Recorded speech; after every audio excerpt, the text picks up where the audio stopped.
दोस्तों, आज मैं आप लोगों को लड्डू गोपाल की एक ऐसी दिल दहलाने वाली, हृदय को झकझोर देने वाली बिल्कुल सत्य लीला कथा सुनाऊंगी, जिसे सुनकर आप सभी लड्डू गोपाल के प्रेम में रो दोगे। न चाहते हुए भी आपकी आंखों में आंसू आ जाएंगे। दोस्तों, भक्ति के मार्ग में एक भक्त के जीवन में कई समस्याएं आती है, खास करके अगर वो महिला हो तो उनके जीवन में उन्हें कई तरह की मुसीबतों का सामना करना पड़ता है। भले ही आप अपने जीवन में कोई भी कार्य कर रहे हैं, आपके परिवार का सहयोग होना बहुत आवश्यक है। परिवार के सहयोग के बिना कोई भी कार्य आप पूर्ण रूप से समर्पित होकर नहीं कर सकते हैं। खासकर महिलाएं, जब लड़कियां अपने मायके में होती है तो वो अपने लड्डू गोपाल की सेवा बड़े ही प्यार से और अच्छी तरह से कर पाती है, पर वही लड़कियां जब अपने ससुराल जाती है तो उसे तरह तरह की मुसीबतों का सामना करना पड़ता है। वहीं कई परिवार ऐसे भी होते हैं जिनके घर लड़कियां ब्याह कर अपने आप को सौभाग्यशाली महसूस करती है। उन्हें अपने ससुराल में भी मायके सा माहौल मिलता है। पर दोस्तों, कई भक्तों के जीवन में भक्ति के मार्ग में इतनी समस्याएं आती है कि चाहे वो अपने मायके में हो या ससुराल में, उसे ठाकुर जी की सेवा करने से रोका जाता है। आजकल कुछ ऐसे लोग भी हैं जिनके मन में यह भ्रांतियां हैं कि लड्डू गोपाल की सेवा करना बहुत कठिन होता है। वहीं कुछ दूसरे लोग चकाचौंध भरी जिंदगी में इतने व्यस्त हैं कि उन्हें ठाकुर जी के लिए बिल्कुल भी समय नहीं है। ऐसी स्थिति में अगर कोई बहू ठाकुर जी की सेवा करना चाहे तो उसे रोका जाता है, उसके साथ अत्याचार किया जाता है। पर दोस्तों, कभी कभी ऐसी घटनाएं भी घट जाती है जो सोच से परे है। एक भक्त कभी भी अपने आराध्य अपने ठाकुर जी के साथ ऐसा व्यवहार बर्दाश्त नहीं कर सकता है।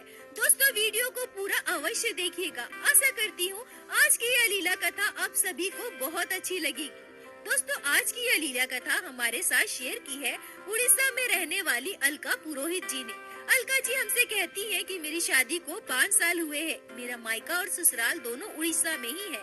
मेरे मायके में मेरे मम्मी पापा, हम 2 भाई बहन थे। लड्डू गोपाल के लिए मेरे मन में श्रद्धा भक्ति बरसों से थी। मैं हमेशा से ही लड्डू गोपाल की सेवा करना चाहती थी, पर क्योंकि मेरे मम्मी पापा दोनों नौकरी करते थे और मेरी मम्मी को घर पर ज्यादा पूजा पाठ करने का समय नहीं मिल पाता था, इसलिए मेरी मम्मी कभी भी मुझे लड्डू गोपाल को हमारे घर लाने की इजाजत नहीं दी। मेरी मम्मी का कहना था कि अभी तुम्हारी उम्र पढ़ाई लिखाई करने की है, अभी से पूजा पाठ करने की कोई आवश्यकता नहीं है।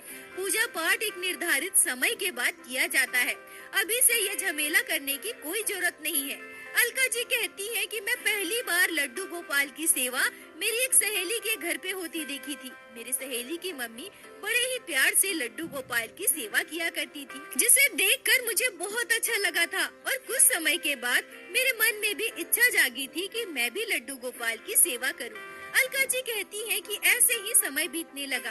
धीरे धीरे मैं बड़ी होने लगी और मेरे मन में लड्डू गोपाल के लिए श्रद्धा भाव और भी बढ़ता रहा। इतने वर्ष बीत गए पर मैं लड्डू गोपाल की सेवा नहीं कर पाई, उन्हें अपने घर नहीं ला पाई, पर उनके लिए मेरे मन में श्रद्धा भक्ति जरा भी कम नहीं हुई। मुझे ऐसा लगता था कि जैसे जैसे समय बीत रहा है, लड्डू गोपाल के लिए मेरे मन में श्रद्धा भक्ति और भी गहरी हो रही है। अब मेरी पढ़ाई भी पूरी हो चुकी थी, मेरी शादी तय हुई। मेरे ससुराल में मेरे सासू माँ, मेरे ससुर जी और मेरे हस्बैंड है। मेरी एक ननद है, पर उनकी शादी हो चुकी थी। मेरा ससुराल उड़ीसा के एक गांव में है, जबकि मेरे हस्बैंड मेन सिटी में जॉब करते हैं। हमारा खुद का होटल है। मेरे हस्बैंड होटल का काम संभालने के लिए वही शहर में ही रहते हैं। वो सप्ताह में 1-2 बार घर आ जाया करते हैं। जब मेरी शादी तय हुई तब मैंने सोचा कि क्यों ना अब मैं लड्डू गोपाल को हमारे घर लेकर आऊं।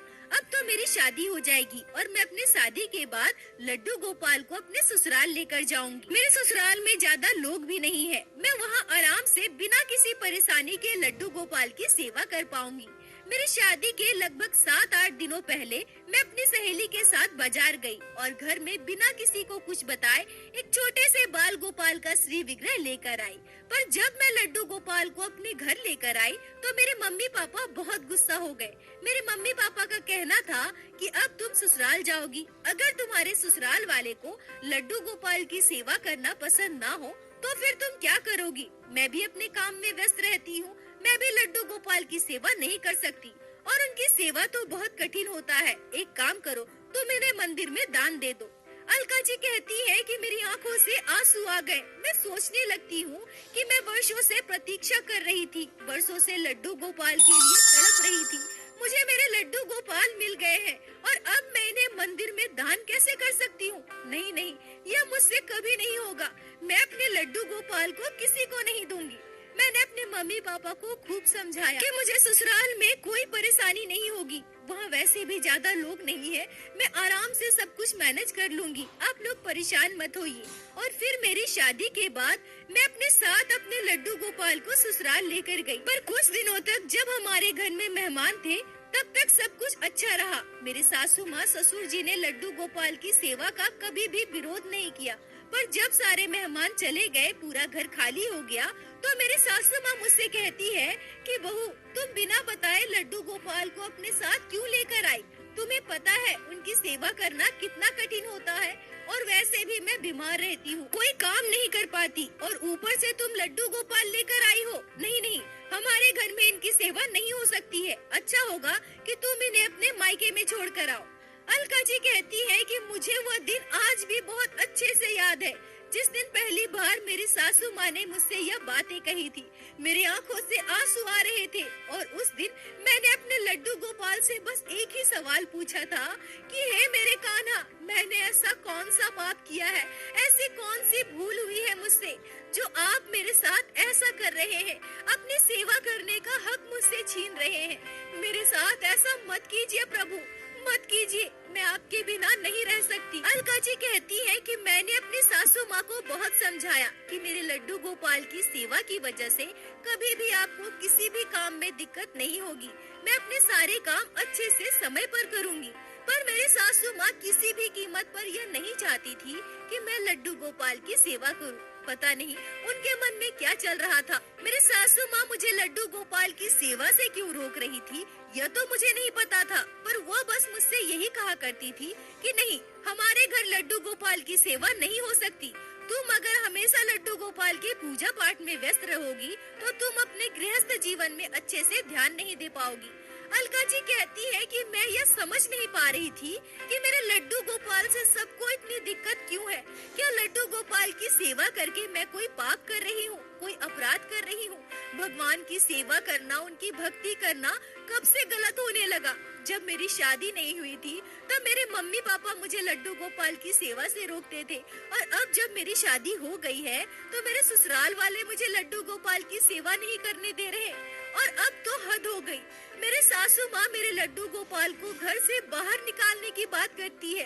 अब मैं क्या करूँ, किसके पास जाऊँ, किससे अपने मन की बात कहूँ? अलका जी कहती है कि मैं चुपचाप अपनी सासू माँ की सारी बातें सुन लेती थी। मैं कभी भी उनका जवाब नहीं देती थी, क्योंकि मुझे पता था कि मैं अपने लड्डू गोपाल के बिना नहीं रह सकती। पर जब मैंने अपनी सासू माँ के बातों का कोई जवाब नहीं दिया, उनकी बात नहीं मानी, तो मेरी सासू माँ मेरी मम्मी को कॉल कर दी, और मेरी सासू माँ ने मेरी मम्मी से कहा कि आप आकर अपने लड्डू गोपाल को लेकर जाइए। हमारे घर बहू अगर पूजा पाठ करेगी तो मुझे अच्छे से पता है यह अपने गृहस्थ जीवन में ध्यान नहीं दे पाएगी। पूजा पाठ करने के लिए पूरा जीवन पड़ा है, मुझे यह सब बिल्कुल भी पसंद नहीं है। आप आकर अपने लड्डू गोपाल को लेकर जाइए।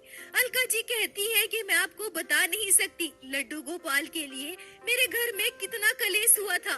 मेरी मम्मी भी मुझे कॉल पर डांट रही थी, मुझसे कह रही थी कि तुम जाकर लड्डू गोपाल को किसी मंदिर में दान दे दो, क्योंकि ना तुम्हारी सासू माँ चाहती है कि तुम लड्डू गोपाल की सेवा करो और ना मैं कर पाऊंगी। और क्यों तुम अपना घर बर्बाद करने में लगी हो? अभी तुम्हारी उम्र ही क्या है, यह कोई समय है भगवान की भक्ति करने का? अलका जी कहती है कि मैं अपनी मम्मी की बात चुपचाप सुन लेती हूँ। मैंने अपनी मम्मी का कोई जवाब नहीं दिया। अब मैं पूरी तरह से फंस चुकी थी। मेरे ससुराल वाले भी नहीं चाहते थे कि मैं लड्डू गोपाल की सेवा करूं, और मेरे मायके वाले भी नहीं चाहते थे।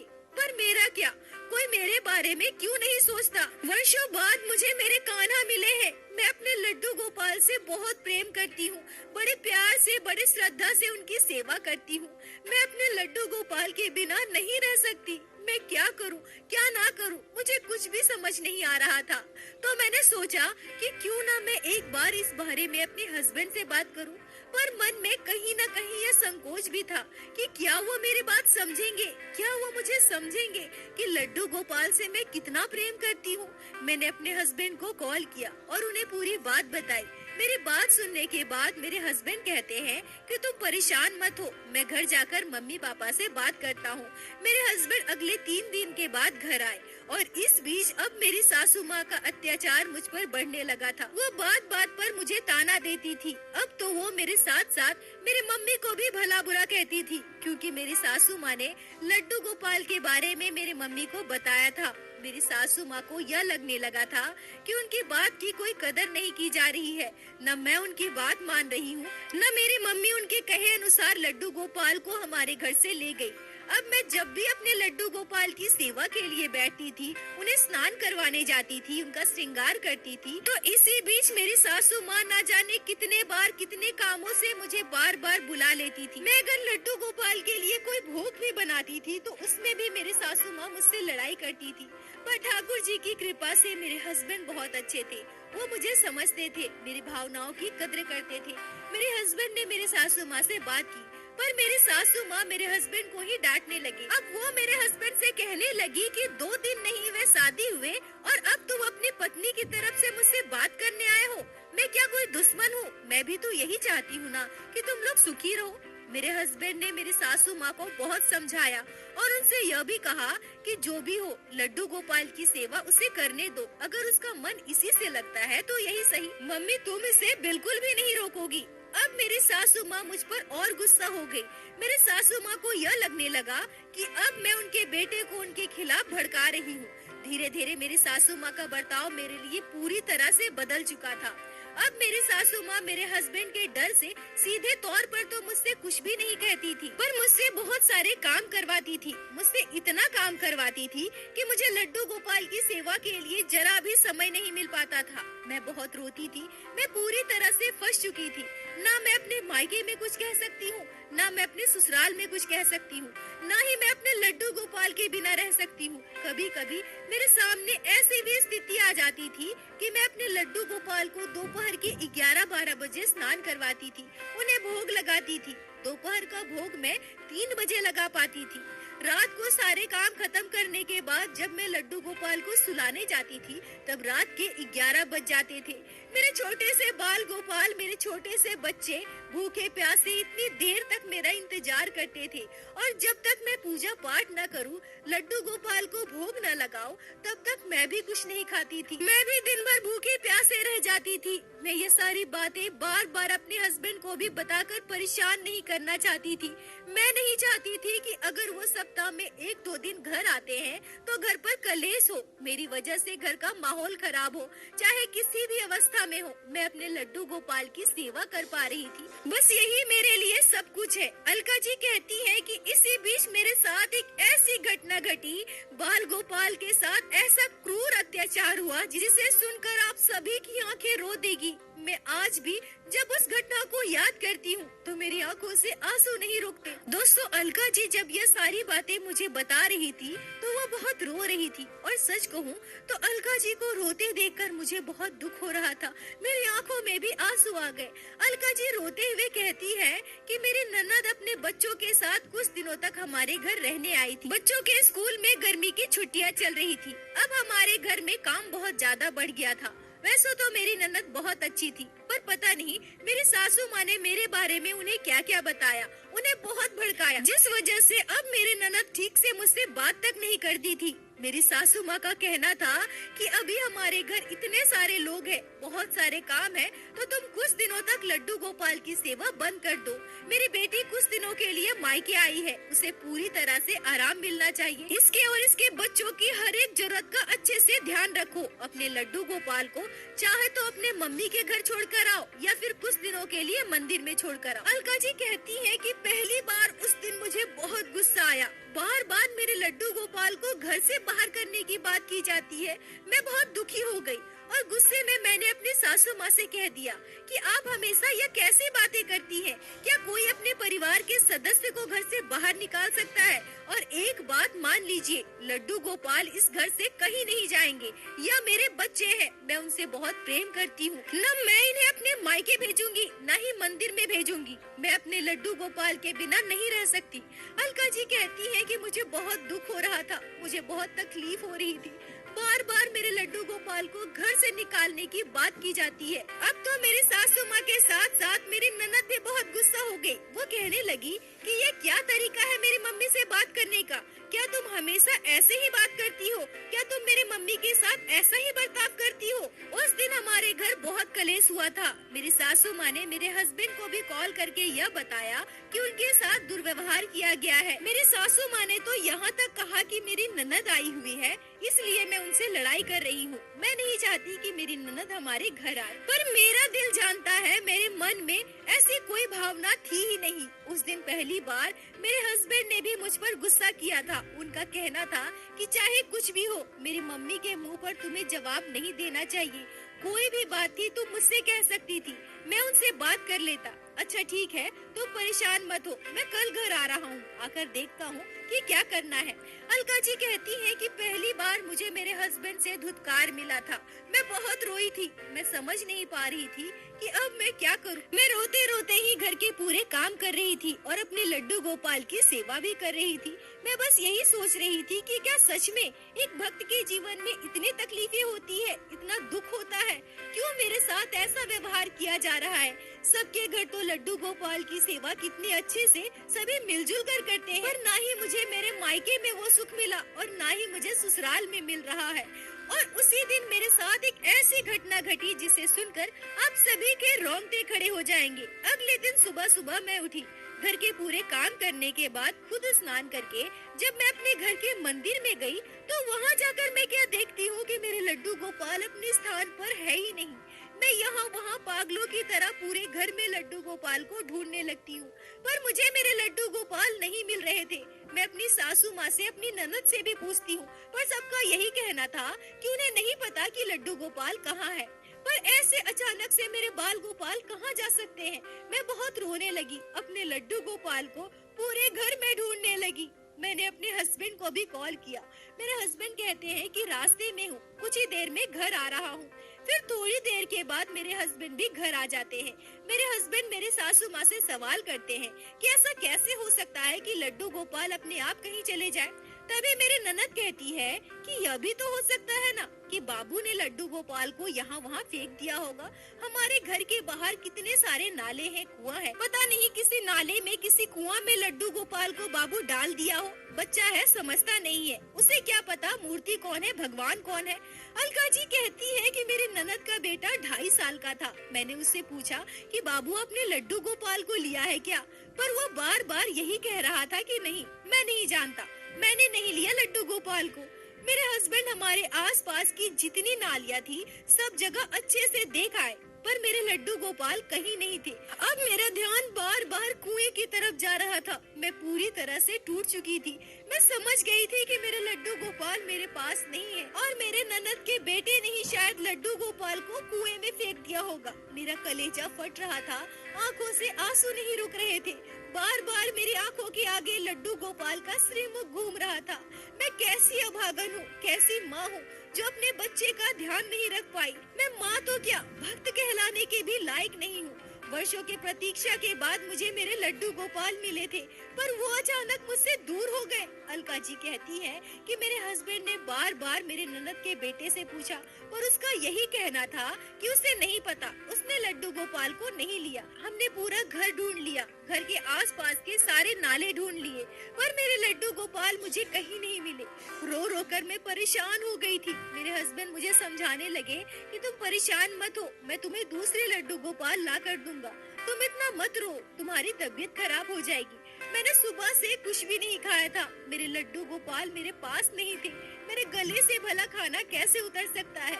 मेरे छोटे से बाल गोपाल पता नहीं कहाँ है, किस अवस्था में है, वो भूखे हैं। मेरे हस्बैंड ने तो मुझे यह कहा कि तुम्हें दूसरे लड्डू गोपाल ला कर दूंगा, पर क्या एक संतान का स्थान दूसरा संतान कभी ले सकता है? मुझे पता है कि सारे लड्डू गोपाल एक समान है, सभी भगवान श्री कृष्ण के बाल स्वरूप है, पर मेरे लड्डू गोपाल के साथ मेरी भावनाएं जुड़ी थी, मेरी भक्ति जुड़ी थी, मेरा प्रेम जुड़ा था, मेरा विश्वास जुड़ा था।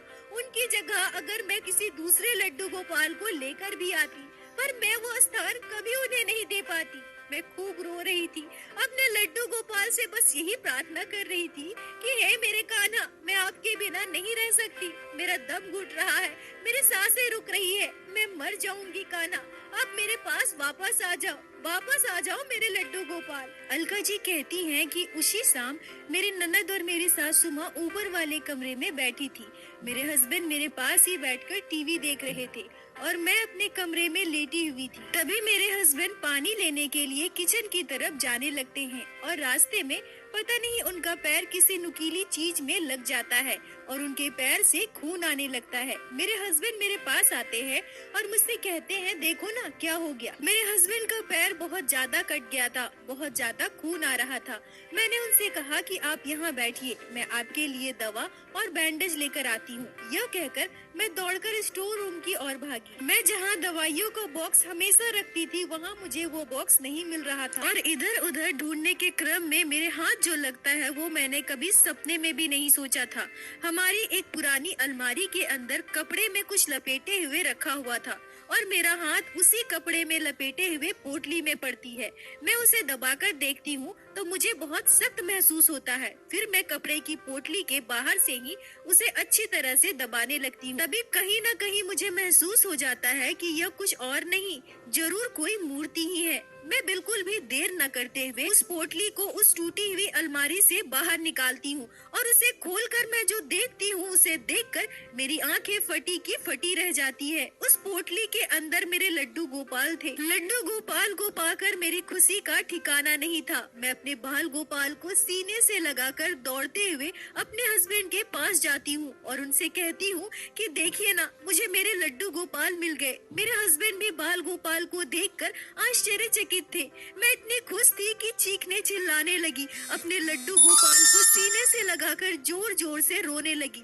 मेरे चीखने चिल्लाने की आवाज सुनकर मेरी ननद और सासू माँ दौड़कर हमारे कमरे में आए और उन्होंने जब मेरे हाथ में लड्डू गोपाल को देखा तो वो दोनों चकित रह गए। मैं और मेरे हस्बैंड दोनों अच्छी तरह से समझ चुके थे कि मेरे लड्डू गोपाल कपड़े में लपेटे हुए उस अलमारी के अंदर कैसे पहुँचे, पर मैं उन्हें कुछ बोल पाऊँ, उनसे कुछ भी कह पाऊँ, उस अवस्था में मैं नहीं थी।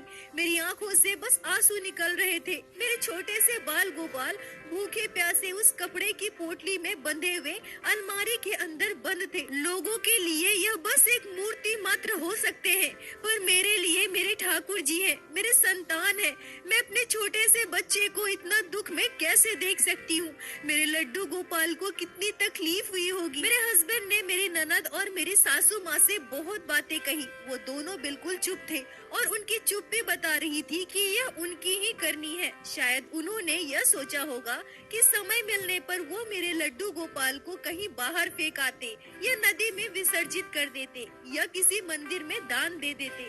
वजह चाहे जो भी हो, पर लड्डू गोपाल ने हमारे साथ जो अद्भुत लीला की उसे देखकर मैं और मेरे हस्बैंड दोनों चकित थे। मेरे हस्बैंड का पैर अगर नहीं कटता तो मैं स्टोर रूम में नहीं जाती और अगले 3-4 दिनों के बाद मेरी ननद अपने ससुराल वापस जाने वाली थी। शायद उस समय वो अपने साथ लड्डू गोपाल को लेकर जाती और मेरे बाल गोपाल को मुझसे हमेशा के लिए दूर कर देती। पहले तो मेरे हस्बैंड बस मेरी वजह से लड्डू गोपाल को हमारे घर रखना चाहते थे या लड्डू गोपाल की सेवा में मेरा साथ देते थे, पर आज जो घटना घटी उसे उन्होंने स्वयं महसूस किया है। उसके बाद उनके मन में लड्डू गोपाल के लिए श्रद्धा भक्ति और बढ़ गई और वो भी मेरे बाल गोपाल से अत्यंत प्रेम करने लगे। इस घटना के बाद मैं बहुत दुखी हो गई थी। मेरे मन में यह बात बैठ गई थी कि अगर मैं अपने लड्डू गोपाल को थोड़ी देर के लिए भी अकेला छोड़कर कहीं जाऊंगी तो पता नहीं मेरे बाल गोपाल के साथ कहीं बुरा ना हो जाए। मेरी ऐसी दशा देखकर मेरे हस्बैंड मुझे लेकर वहाँ चले गए जहाँ वो रहते थे। अब मैं अपने हस्बैंड के साथ ही रहती हूँ और अपने लड्डू गोपाल की सेवा करती हूँ। लड्डू गोपाल की कृपा से मुझे एक पुत्र संतान है। मेरी सासू माँ, मेरे ससुर जी अभी भी वही हमारे पैतृक गांव में रहते हैं। कहीं न कहीं मुझे इस बात का बहुत दुख है कि इतनी उम्र में मेरी सासू माँ ससुर जी को अकेले रहना पड़ रहा है। कहीं न कहीं इस बात का ज्ञान मुझे भी है, पर मैं क्या करूँ, विवश हूँ। मैं अपने लड्डू गोपाल के बिना नहीं रह सकती और अफसोस तो मुझे इस बात का है कि इतनी उम्र होने के बाद भी, इस घटना के बाद भी आज तक मेरी सासू माँ ने अपनी गलती स्वीकार नहीं की और न ही उनके मन में ठाकुर जी के लिए श्रद्धा भक्ति आई। उनके मन में बाल गोपाल के लिए कोई प्रेम का भाव अब तक नहीं आया। मैं बस ठाकुर जी से यही प्रार्थना करती हूँ कि हे मेरे लड्डू गोपाल, उन्हें सद्बुद्धि दीजिए, उन्हें भी भक्ति की मार्ग पर लेकर आइए, जिससे मैं खुशी खुशी अपने पूरे परिवार के साथ मिलजुल कर लड्डू गोपाल की सेवा कर सकूं। अलका जी, आपका बहुत बहुत धन्यवाद जो आपने लड्डू गोपाल की इस अद्भुत कथा को हमारे साथ शेयर की, जिसे मैं हमारे चैनल के माध्यम से बाकी सारे भक्तों तक पहुंचा सकी। अपना साथ और प्यार ऐसे ही बनाए रखें। दोस्तों, यह घटना सच में बहुत मार्मिक है। आज भी हमारे समाज में ऐसे लोग हैं जो अपने आप को बहुत श्रेष्ठ मानते हैं, अपनी मर्जी चलाने के लिए कुछ भी करते हैं, किसी भी हद तक जाते हैं। अलका जी की सासू माँ ने जो भी किया वो बहुत ही घृणित अपराध है। मेरे ठाकुर जी ऐसे लोगों का मार्गदर्शन करें और उन्हें भक्ति की मार्ग पर लेकर आए। दोस्तों, आप सभी से हाथ जोड़कर मैं निवेदन करना चाहूंगी कि ठाकुर जी की भक्ति कीजिए, लड्डू गोपाल की सेवा कीजिए, नाम जाप कीजिए और एक बार मेरे साथ प्रेम से कहिए, बोलो बाके बिहारी लाल की जय, लड्डू